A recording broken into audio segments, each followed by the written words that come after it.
Hi, everybody. Welcome to another episode of Everything Philly podcast. I'm Sharice, Lil Rob. and today we have a special invited guest. We have two-time Grammy Award winner, songwriter, and producer, Mr. Carvin Haggins, Hey, you forgot family and family. and and family, family. most importantly. Cheer. What's going on, family? How y'all doing? We good. All It's right. good to have you here, man. Yeah, man. It's always good. It's a blessing. Yeah. So corny. She's so weak. No Welcome. energy whatsoever. So, listen, you've been back in the scene for a minute now. You kind of disappeared. Now you back around. What's going on? Well, you know the it's the ebb and tides of the music industry. You know what I mean? You fall in love with it. Well, first you be infatuated with it, and you give everything you got to it, and you put your life into it, and then you fall out of love with it, and then kind of make you mad a little bit. Kind of like relationship. You know what I'm saying? You can break up, then you're like, you know what? That was my fault. I left because I was mad. Let me get back in and get the true understanding of what's going on. And it's kind of what happened, you know? Okay, so nothing personal, just like it wasn't there no more. You kind of hit your goals and that was it. Yeah, well, it was more like once when you get into this music industry, you come in with the understanding of I'm just an artist, I'm creating something, and hopefully people like it. Once people start to like it and love it, you're like, man, I'm that's great, but where my money at? You know what I'm saying? And then you realize that this is a music business. Music is they normally say is 90% business, 10% music. It's really 100% business, and music is a caveat to the business, right? So coming into it, I didn't really know the full extent of the music, the business side of it. The music side is what I learned and mastered. And um, once I started getting more into the business, that's where I kind of fell to the back a little bit. Still creating, writing, producing, but went all the way in the background because I needed to know how it worked. I needed to know where the money comes in, where it goes out, who gets it, why they get it, why I don't get it, where it is, and who I got to track down and make sure they don't get it no more. You know what I'm saying? So it's like you felt like you was putting in all the work, but you wasn't seeing the rewards. Absolutely. You came in as a rapper. Yeah, yeah. I was a rapper first. Sure enough. What was your name, the street name? First it was two names, right? It was first Carv Ski, right, and then it turned into EBL, the Intelligent Black Legend, and so I was with a group called Crusaders of Bass. We put out a record with my man T Life on a record label called Shaky Deal Records. You know what? At 16 years old, sometimes you need to read the writing on the wall. You know what I mean? It was just Shaky Deal Records. That tells you what you're doing right now, anyway. Right in your face. Right in your face. The truth in your face. You don't want to acknowledge it. So we put that record out and we toured around the city, me and my partner Andre Dandridge and Theodore Life Jr. We did a little tour in the city and was rapping and all of that. But then, as you grow older, you learn more and more about the business. And I decided I didn't want to be in front of the camera. I didn't want to be the face that everybody knew. And it happened like later on in my career. How did you know that this was for you? This was it. You started at a young age. You started off as a rapper. You talk about falling in love with it, falling out of love with it, and coming back. How did you know, like, this is it? I think when I was like 7 years old, even younger, I was like a fan of music. My mom bought me a 8-track tape. That's how long we go back. 8-track tape of the Jackson 5. Yep. And Definitely dating yourself. bro, I used to sit in a rocket chair with some headphones on and my portable 8-track tape player and rock in this chair, sing the Michael Jackson ABCs and all of that stuff. So then I love music. As I got older, I just fell in love with the way songs was put together. I remember I used to sit up all night long. Like I had to be in school the next day and my mom would tell us to go to bed, but I had rigged this system up in my room where it was like a receiver and a speaker, and I rigged it up to work.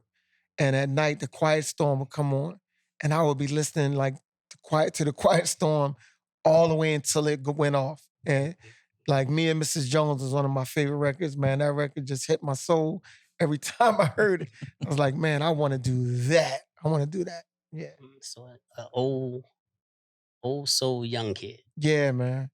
Right. And I mean, it also helped that, my dad was involved with McFadden and Whitehead. And then one of our cousins is one of the what was he one of the groups? Was it wasn't the Delphonics. It was one of the groups he was. I heard about it, never followed through with it. Yeah. 'Cause I used to be down on Erie Avenue with my dad, Mhm. and they had that little studio right there. Mhm. And I heard so much about it, but I never followed through with it. I'm gonna go back and find out about that Yeah, history. yeah. One of our cousins is one of them group was in one of those groups, but my dad was with McFadden and Whitehead, and yeah, so I got a chance to be around them a little bit and see exactly what that was. So yeah, I just had a desire to be in the music industry. How do you transition from rap to a writer, to an R&B writer, R&B hit making writer? You, what's crazy is because I was when we so while we were doing writing and stuff like that, I got down with Jazzy Jeff and it's a company called the Touch of Jazz. And so Jeff was we were working on stuff for Will and just producing music and helping him write some of the lyrics to some of his songs. And we were in New York at the Hit Factory, and LL Cool J movie had just came out. They were doing a premiere for the movie, and we all went out with Will to see the movie. So it's like 2 busloads. We got in the trucks and went to the premiere. And we got out the trucks, Will got out of one truck, we got out the other, and the crowd was just pushing him away. And so he was looking around trying to get our attention and, and the communication with us and within our family. And this is something they was doing before I came into the family, but they'll be like, ooh, to let you know that they're trying to get your attention, right? So Will was doing that, ooh, ooh. So we were communicating back and forth. And I just watched the crowd watch him, but he was looking for us. And I was like, yo, that's what I want to be. I don't want to be a star to the fans. I want to be a star to the stars. Okay. So Okay. Shout out to Will. Shout yeah, out to Will. yeah. So I started writing, and within A Touch of Jazz, the production company was a songwriting and production camp. So I just taught myself how to write in that camp. Let me make a statement. I said shout out to Will. Shout out to Jazzy Jeff as well. Oh Can't yeah, forget Jazzy Jeff. can't forget Jeff. Touch of Jazz. Yeah, yeah. Jeff was definitely a mentor in the whole thing, man. And it's crazy because initially I was making beats. So I was producing beats and all that stuff. And mind you, I don't play no instrument. I can't sing. I'm tone deaf. I'm like the worst person. You know what I mean? I'm like a deaf, dumb, blind kid in the game, right? So I'm making beats and I was doing pretty good. And Jeff came in the studio one day. He was like, Carv, listen, man. He said 10% of a million is better than 100% of nothing. And I was like, what you mean? He was like, well, everybody in the camp make beats. You the only person in here that's a writer. So you can actually make beats and you can write on everybody else's stuff. So don't limit yourself to just making beats. And so, I took that advice. At first, I was like, nigga, you tell me that because my beats is wet? But then I was like, you know what? It's information. So I just took that information and used it and it worked out. Great advice. Yeah. Great advice. He seen something you ain't seen yourself. Absolutely. Yeah. It's crazy. That's how life is. Things come in the right time, I guess you could say. Yeah, man. Yep. So with everything that's going on now, because now I didn't even know you had a history with Will like that. Yeah. So from the beginning all the way till now, like with everything that's going on in his life, how you feel? Like, do that affect you knowing that you spent time with this man, you know the heart of this man, you see the work ethic he put in it, but now it's like what 40 years later, 30 years later. Yeah. 'Cause I don't know how old you are, but I know how I am. 54 yesterday. But jeez, yes. Yeah. Oh, Yeah. happy belated birthday. Yeah. Thank you. Jeez. Thank you. How Yeah. did you celebrate? Stayed in the house. Best way to save. That's how you make it to 55. Exactly. Stayed in the house. So, coming up with him, I guess that was like his prime. Yeah, yeah. It's crazy, man. It's crazy to watch. First of all, icon, right? Watch a man will himself to become what he became, and then watch the same people that love him, criticize him, right? But they did it to Jesus, they did it to Muhammad. They do it to them all. They raise you up to be the star, and they can't wait to knock you down. So, it's sad. It's sad for what his family have to endure and his kids have to endure. His personal life is his personal life, but as a man that gave back to the community, gave back to even the people in the industry, the doors he opened up for a lot of people in the industry. It's like, it's definitely offensive, to me. It's like, the man did great work. He pursued what he pursued, and he gave everything he could. He gave his life.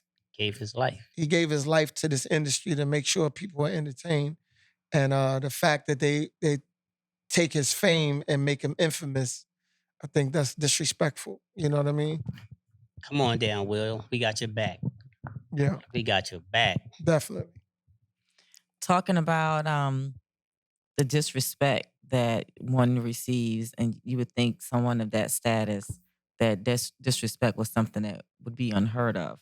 Talk to us a little bit about the role model expectations that we have being in the industry, and what that looks like when you become what they call public domain, and now you have these higher expectations that you have to meet, certain way that you have to be in order to be that role model or that person that Ha- everyone looks up to. Actually, like sacrifice your life to become the life of your fans. You got to be who they chose for you to be. You Yeah, can, go out and just make mistakes. You can't yeah. make mistakes. You can't afford to make mistakes. You can't afford to be human. You got to be a robot and listen to what the fans want, what the media say, and live your life according to how they see fit. Yeah. What's wild is that, we can't lose sight of the fact that it's a business, right? So when you become that artist or that star, that public domain, right? When you become the thing that the people love, you're now a product, right? And that's kind of like Nike, right? A Nike shoe has got to be worn on the foot of a basketball star for us to believe that it works. You know what I'm saying? And then it becomes a commodity, and then we buy it. And that's what every artist happens to be, right? They present an issue, they present an image, and then that image that they present, the world buys into that image. And now, because you presented that image, there's no way you can go back on it because that's the product you sold to the people for so many years. So it's almost like boxing yourself in to something if that's not who you are. But when you talk about a person like a Will Smith, that's actually who he is. Like he's just a dude that want to give, want to help. You know what I mean? He always been that type of dude. And I haven't known him in the very beginning of the Fresh Prince and Jazzy Jeff, but I definitely met him around the time he had taken a break from music and he was coming back in with Big Willie style. And from that time of meeting him, he's always been the person looking to help other people, helping to put people on, helping to protect people from the industry, what the industry has to offer, educating people, pulling the coattails of people when they wilding out, like, yo, bro, you messing up your money. You know what I'm saying? So, but when you become that thing and you become the public domain, they want you to stay that way. And it's hard to grow. It's hard to make mistakes because at that point, they're holding you at a standard that is not absolutely real. Not even human. It's not human. It's like they're holding you at a standard of perfection. It's like, nah, you gotta allow me to be imperfect from time to time because I'm not perfect. So what happens? I mean, do the industry have something set up where so okay, once the public get tired of you and they decide to spit you out and you've been their public eye for so long, what happens to that person? Like now you didn't took everything out of me that I gave. What happens? Like, is it someone, a counselor or therapy? Like, I can't see you being in the public eye for 30 years and then all of a sudden something new come out, so they abandoned you. Now they put bad blood on your name, and it's like you built yourself up for this life and then it just lets you go. Yeah. I think is it that right there is a hard thing. And I don't think no industry matter of fact, I don't think this industry prepares the artist, the writer, the creative. I don't think they prepare you for that, right? It's all about the commodity. It's like, what can I get from you? How long are you valuable? And when I see that you're losing value, I have to shift my business into the next thing that's giving value. And what's really sad is most artists don't understand that they are a product, right? So it's just like the Atari, right? We had the Atari. It was like the first thing in video games. It was incredible, but Atari didn't evolve. And next thing you know, Nintendo came out and Nintendo was better than Atari. So everybody moved to Nintendo. Now, what Atari could have done is evolved, got better technicians to make their graphics better, but they didn't. And Nintendo got comfortable in this position, and then Sega Genesis came out, right? So it's like that's the same thing as an artist. Like you're gonna come and you're gonna be the most incredible artist of your time, but there is somebody creating a new version of what you do at a better rate, at a better price point, doing it cheaper, faster, and better. So you have to keep making yourself, reinventing yourself over and over again so you don't age out of the game. But there's a time that you will age out of the game and you have to seek help. You have to sit down with a counselor or someone that you can, get your mind right. Cause when you feel like you don't got it no more, that can affect your self-confidence, that can affect your family. It definitely affects your finances, your self-esteem and everything. That's why I say it should be something like it should be someone like a guide or a counselor that's teaching you these things, preparing you these things for when that time come. Yeah. Because it's like going from high to low without no notice. Yeah. Yeah. So now you being just like the Atari system, you're in the back of the closet and there's junk collecting dust and you don't even feel value or anything no more. That gotta be a heck of a thing. Yeah. Yeah. I mean, think about it though. And I had this conversation, me and Jill was talking the other day, and we were talking about a moment that happened with her when she got her award at the Soul Train Awards. And how the rest of the guys in the camp was upset because when she gave the shout out, she didn't mention none of the guys.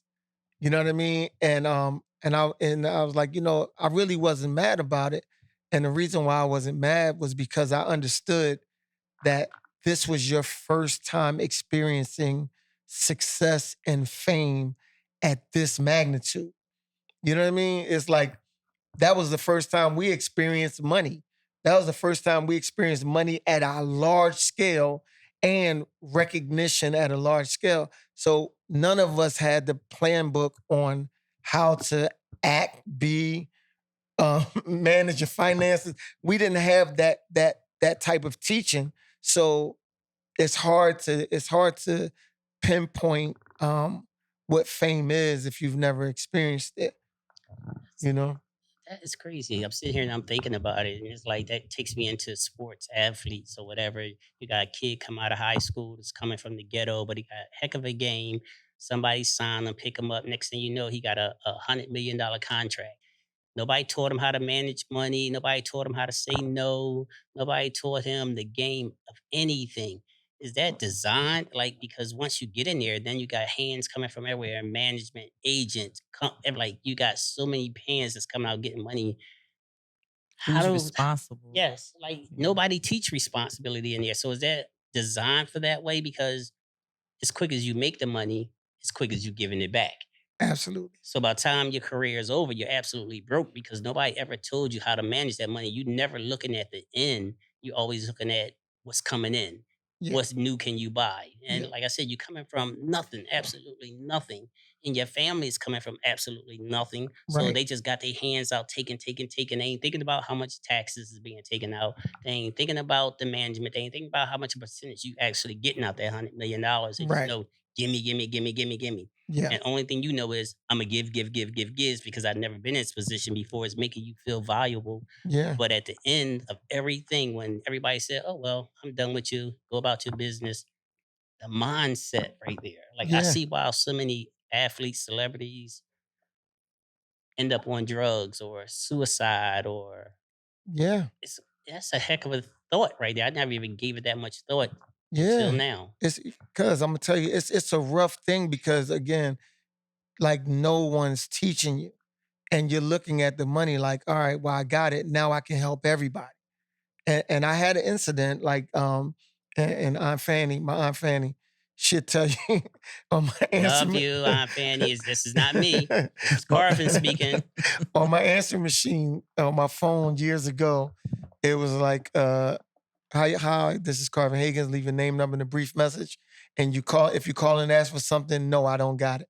Right. And that was on my answer machine because once we got success, we got a big deal from Universal. And I was going to purchase the house and I was like, no, I'm not going to purchase it because at the time I was paying $412 a month in mortgage. And the house I was looking at, it was going to be like 15,000 a month. I was like, I'm not doing that. You know what I'm saying? So we do this deal. And in 3 months, I noticed like I'm $40,000 is missing out of my money.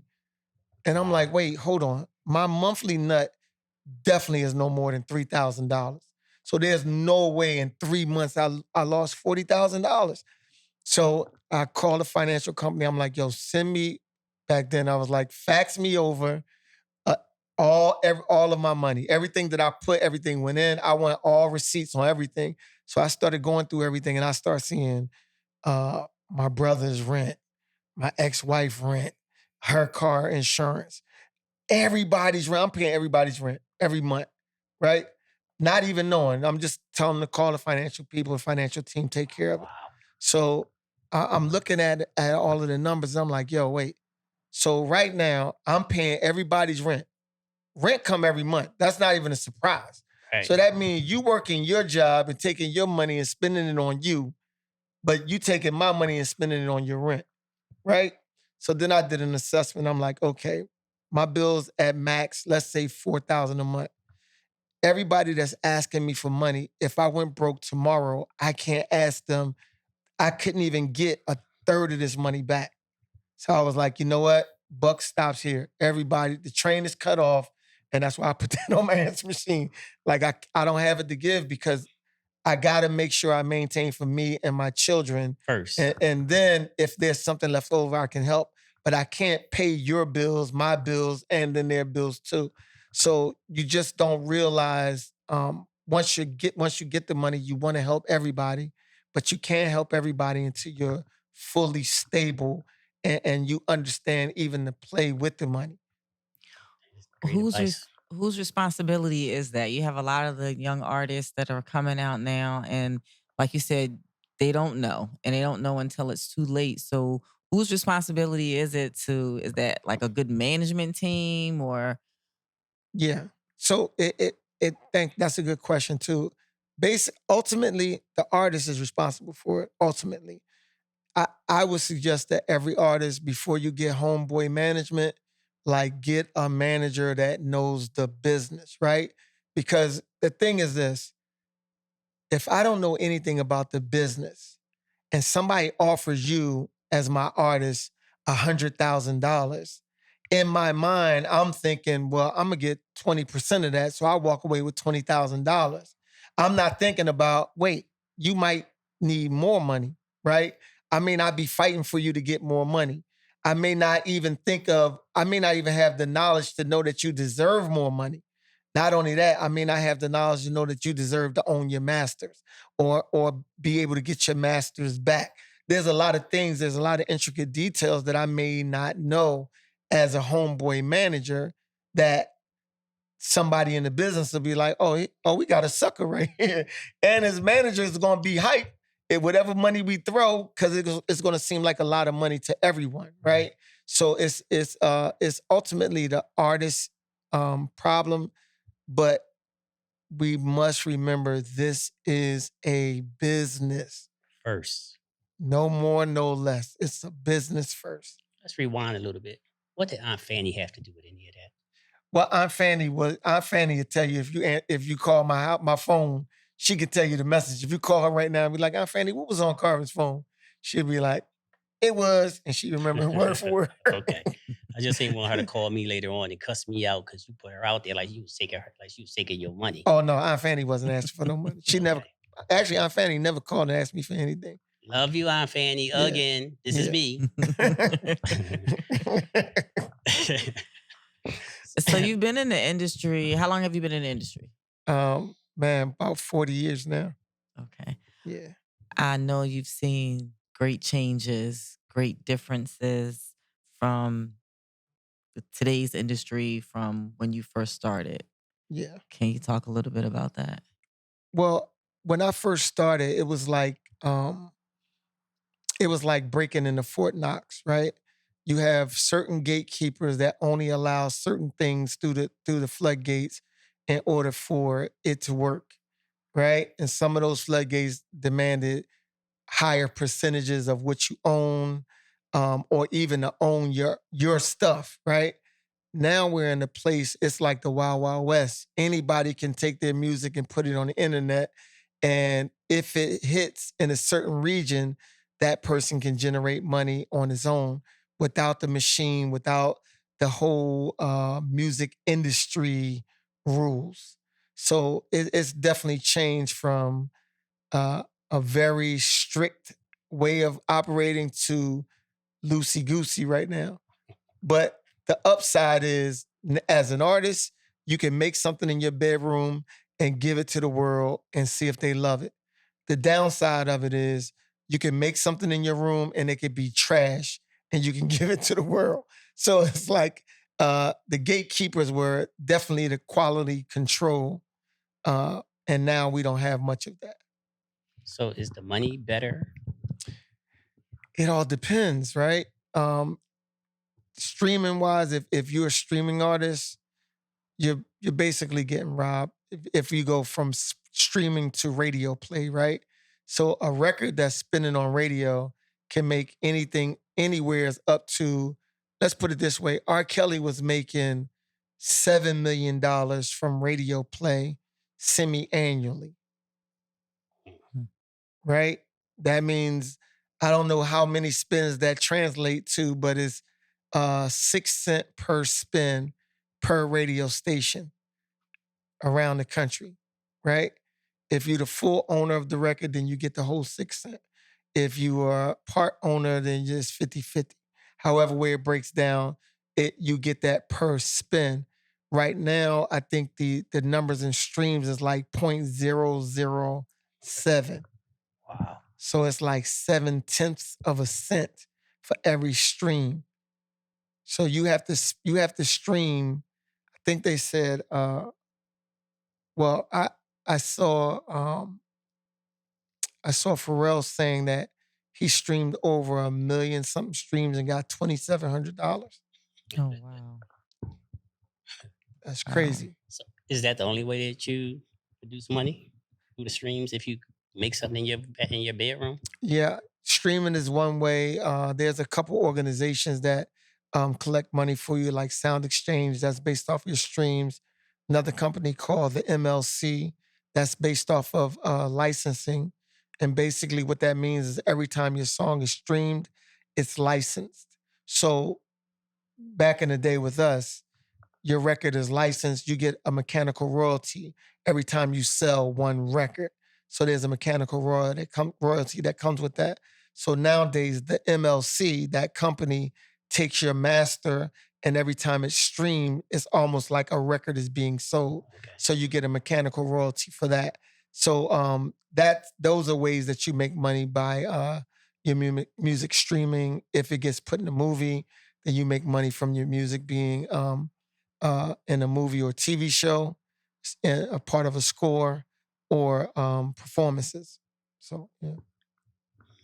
So far as the record labels, with the way things are moving along today, are they making less money or Nah, record labels are making more money, because there's no middleman and they're paying out 0.007 cent. You know what I'm saying? They're making way more money. The artists don't understand it at this point, but that master and the label owning it, they're making way more money than they ever did. Right? They don't have to package, they don't have to produce or send out anything, right? So they're saving millions of dollars in FedEx, right? Because they had to send the boxes, ship the CDs to every store. They had to pay for CDs. They don't have to pay for CDs no more. They had to pay for the leaflets and all of that that's inside the CD. They don't have to pay for that no more. So the jewel cases. So it's so many things. The art direction, yeah. I remember some years ago when Soldier Boy came out and they said he made all his music. He owned everything that he was doing. But they say he like listened to the word back then. It's like he got millions off of. Absolutely. Absolutely. He was one of the first YouTube stars, actually. Wow. Yeah. So it's a lot of intricate pieces in the industry that could make you or break you. What Yeah. would be like your best piece of sound advice to give someone who was thinking about getting into the industry? Make sure you have wise counsel. If you want to get in the music industry, surround yourself with educated people who know the business in and out. Get you a great lawyer, get you a great manager, get you a great mentor. Study under somebody that's studying the business because you can make the music. Music come easy, right? As an artist, you know how to make the music. You know what it takes to make the music. What you don't know is the business. So get with somebody, study, learn, investigate this business to know you're creating a commodity. You're creating a product. So if you create a product, like if you make hoodies or you make hats, you want to know the cheapest way to get it made, the highest price point, who's your customer, and who you're selling it to. Learn the business, learn where the money flow first, then go and create your music. Yeah, so it's not just peaches and cream. You make a record and become a millionaire and life becomes good. Nah, you can make a record and somebody else will become a millionaire off of you And you'll be in debt. and that struggling. Living that life, they give you a chain that they leased and told you got to buy it for $1 million. Right.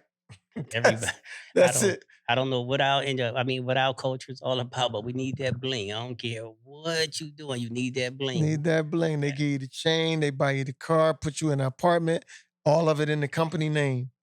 Self So when confidence. so when you're done, they can usher you out. Take your stuff. You know what I mean? So when you first got that first big paycheck, you never what was your splurge? I didn't. I actually put my money in my man Ted Reed, who works for a stockbroking company. I reached out to Ted Reed. My management team actually brought Ted Reed in, and we sat down with him. We made our investments in the stock market, and basically we're real patient.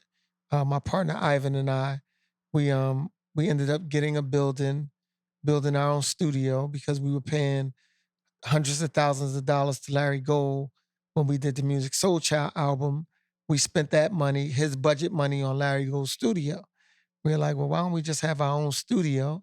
That way, when we get the budget, we keep everything in house and everybody can eat off of this budget as well as keep the company running. So that was if I can say we splurged, that's what we did. We built our studio, bought our studio, and built our studio out. I'm glad you mentioned that. Music Soul Child. He's one of your first hits. Yeah. Yeah. And then, I mean, I remember his music, beautiful music, came out, did his thing, and they kind of disappeared, fell off the face of the earth. Yeah. So is that a normal thing? Like, somebody come to you, ask you to produce their album, you do the damn thing for them. They become go from a nobody to a somebody. The head get big, so they can do their own thing now and don't need you anymore. Yeah, I think that the sad part of it is that's the industry, right? And I think it comes from a lot of different places. Sometimes it's outside influences that can get in the artist's ear and convince them that they don't need what they have, right? I call it the pretty girl on the block syndrome, right? It's like, the girl, she fine, but she don't know she fine. She wear her glasses, she's kind of like a nerd, stay away from everybody. Some dude meets her and he's like, oh man, you're so beautiful. Take these glasses off. Wait, let your hair down. oh, look at you, you're gorgeous. And now she's feeling herself, her self-esteem is up. And now all the dudes is hollering at her and she don't got time for you no more. Right? Right. It's like the pretty girl syndrome, right? The ugly duckling syndrome. But I think that's kind of what happened with the artists. You know, at first they start off in this place of nobody cares. And then they begin to get attention that they never had. And then they get in love that is not genuine, but it feels like love that they always wanted. And then, you know, they feel like they can do it themselves. And you can't really fault them because with evolution, everybody grows and they feel like, all right, I wanna take control of my own career. I want to do it myself. So some people have to crash and burn, learn. And then some people are wise enough to say, you know, this is the formula, this is how it works. So we keep it going, you know. At any side, I don't fault the artist for feeling that way because we was with Jazzy Jeff. You Right. know what I'm saying? And then we outgrew that situation because of Jeff not wanting to grow bigger.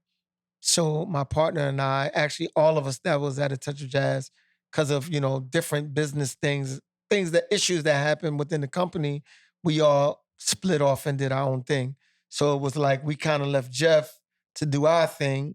So I could see the same thing happen with an artist who feel like they want to do their thing. But So you know, with me and my partner Ivan, we still work with Jeff. We still go back to Jeff. We still do work with Jeff. Same as, you know, other artists. Sometimes you got to go back home and reinvent and figure out, oh, the love that was out there is not real. okay. You know what I mean? Someone really cared for me at this place. You know what I mean? So you keep open arms. Yeah, you know, it's can't be mad. Can't be mad at a man wanting to be a man and choosing to fail, you know what I mean? Because they gotta fail to grow, right? Got to. That's how you learn. Yeah. Come on home, music. We need that music back. Bring Philly life. Oh, it might be happening. I ain't gonna say too much, but it might be happening. Oh, hint, hint. So what else is going on? Like, okay, today's industry, period. Not saying far as how the records is being sold, how things is being streamed. Like, where do you see today? 'Cause on the podcast, we talk about what's going on in the streets. We talk about, where our kids is at. And if you listen to the media, news, whatever it is, you always hear they so bad because the way music is. Just all this violence in the music. The videos is just so violent. Like, do you How do you feel about today's music and the messages that they're bringing? Yeah, I'm a firm believer in so music is the one thing that plays into you but doesn't play out of you, right?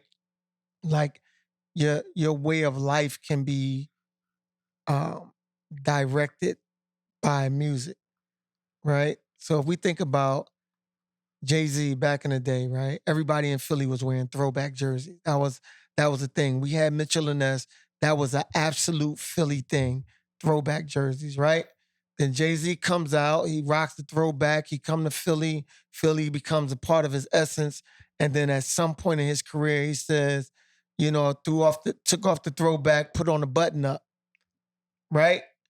And that following year, everybody who wore throwbacks got rid of the throwbacks and was rocking button ups. polos? You know what I'm saying? And it's like, so I'm saying that just to say music is a part of our culture as Black people. Like we dive into the music because it speaks to our soul. And once it gets into you, it can't play out of you. Like right now, all three of us, we all sitting here, we all got records that we hate, that we probably know all of the lyrics to those records. Definitely. You know what I'm saying? Because Definitely. once it plays into your subconscious, it's a wrap. It's stuck there, right? So some things we may, you know, conflict resolution is not in the music. The music is like, oh, I hate you. I'm gonna come kill you. You know what I mean? Before our music was like, yo, they're a backstabber, get away from them. You know what Right. I mean? Right. Or we had knuckle up. You know what I'm saying? So it's like, yo, I don't rock with you, but we can fight. Now it's like I don't like you. I'm gonna come with the whole block. You know what I mean? So it's like Facts. that thought of conflict resolution is not in the music anymore. it's just anger and frustration, or it's like I'm doing drugs to get over my problems. So now we got a generation of drug babies. So how do I'm trying to sit here and figure it out. Like, how do you sit here and put the word out that music is just entertainment? It's not really a way of life. This isn't a blue book on how to live your life. Is entertainment. Yeah, yeah, and it's funny because it is entertainment for the people that don't look like us, Mm. but for us, we take it as word. Like we believe Biggie. We Mhm. believe Biggie was a drug dealer. You know what I'm saying? We believe Jay was moving bricks. You know what I'm saying? Like we believe that. And then some people who even believed it use that as their theme music or use that as their, like, Jay is gonna be my thing. And then even think about it, right? Remember back in the day, it was like Run DMC.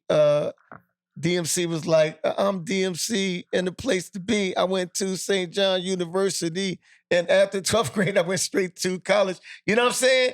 And then even Dr. Dre had in NWA and Express Yourself, he was like, I don't smoke weed or cess because it's known to give a brother brain damage. And brain damage on the mic don't manage nothing, Right. right?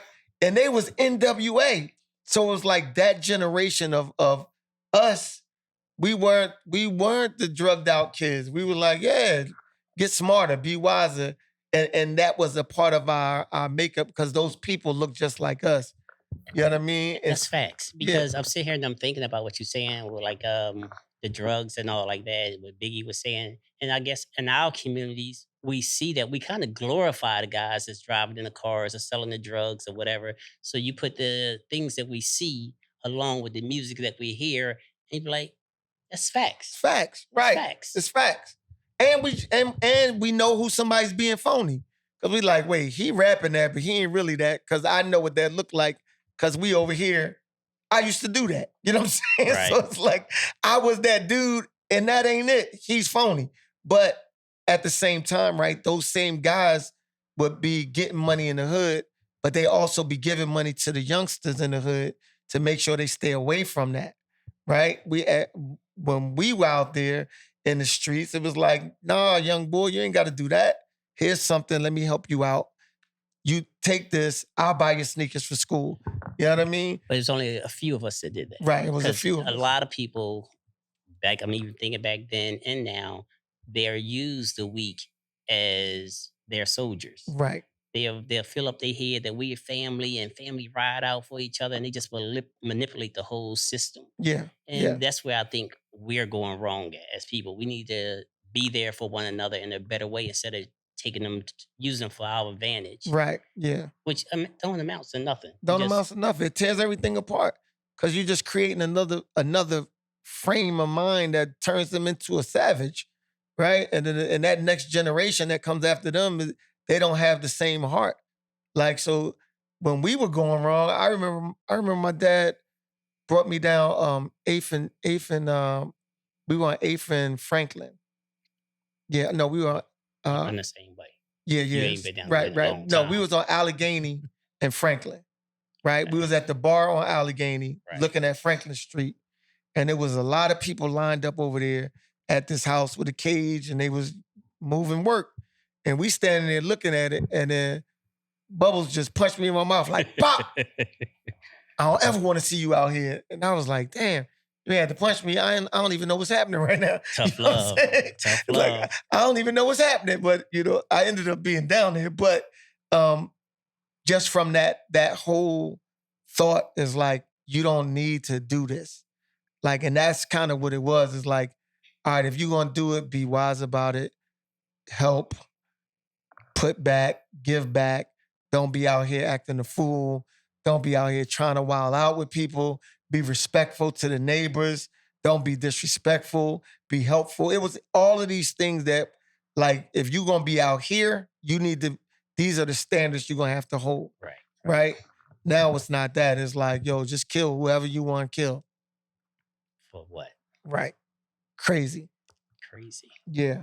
Yeah. Do you think that things could change? Do you think that our kids, our youth, they are glorifying the music, and the messages are very different from when we were coming up on music. Do you think that there could be a shift, or there could be anything to support kids and people that are listening to music to make them understand like what's real, what's just entertainment? Yeah. I totally believe that all things are possible, right? Nothing's impossible. Like 40 years ago, they was telling me that I'd be dead at 19. You know what I mean? It's like my mom was like, "You gonna be dead at 19." Then when I turned 19, she was like, "Oh, you gonna be dead at 25." You know what I'm saying? So my life changed, right? So I think once you get around the right people, you see the right things, it starts to change your perspective on reality, right? Because if you're in a place where you feel like there's no way to get out, then you're gonna do everything you can to survive in that place. And once you get around the right people and you see different things, you understand that there's a difference between surviving and living, right? Definitely. And once you find that difference between surviving and living, then you realize, wait, I'm settling for survival. You know what I'm saying? No, we need to live. I don't need to survive. I need to live, and that'll change you. So I think for our youth, the same thing. When you got actually people such as yourselves, right? Y'all have an organization for the youth to show them something different, even though they may go back to a troubled home. The opportunity to go into a studio and do work and record a song and get their self confidence up can change the whole trajectory of their life. Like now they see something different that looked like them, but it's different from what they know. So yeah, I think it's always definitely possible. They feel a part of something. Yeah. Well, Mr. Carvin, Yeah. it's great having you, and I look forward to that music. Yeah. We got a lot going on, man. We got a kid named Jay Brown that's out right now. We got a company called The Ring Production. And what I did was I just found all of these people in Philly who are creative, who never got a good shot or been making music and cats been screwing them over. I just got all of these guys together and was like, yo, let's create something great that we can keep bringing in the youth and helping them. So we did this thing and with this organization, and it's a bunch of people that's in the city that's creative, but we just brought everybody in and we worked together to build up each other and build up the community. So we've been doing that and it's been very, very active. So Jay Brown is out, a girl named Kenya Vaughn is out. We working on an album from a couple of people, two people that the world has been waiting on. We working on albums right now that are gonna be amazing. So yeah, man, we gonna keep bringing the music, just good music with good content.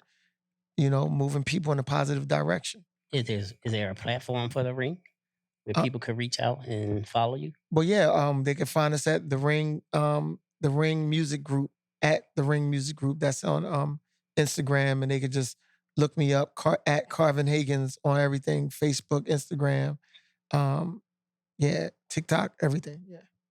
TikTok. Mhm. That's her world. I don't know nothing about that kind of stuff. Well, we definitely appreciate having you here today, Carvin. It's been nothing less than a pleasure.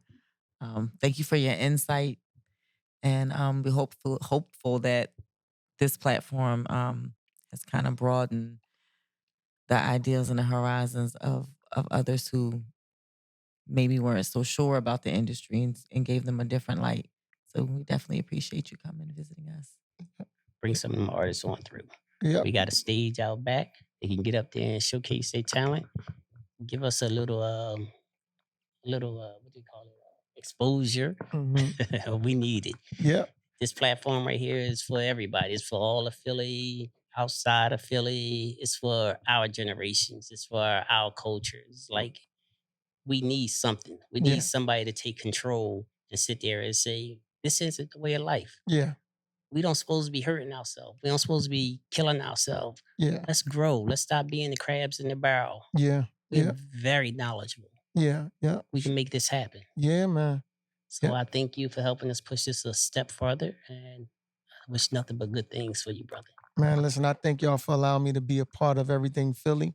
I will support on every one of my platforms, and I think it's necessary. I think it's necessary. I think our kids need to see that life changes, things can be greater, they can be greater, and don't settle for anything, but work to be the best of and the greatest that they can possibly be. So I thank y'all for having me. Thank you. Thank you. On that note, reality 5,000. Sure.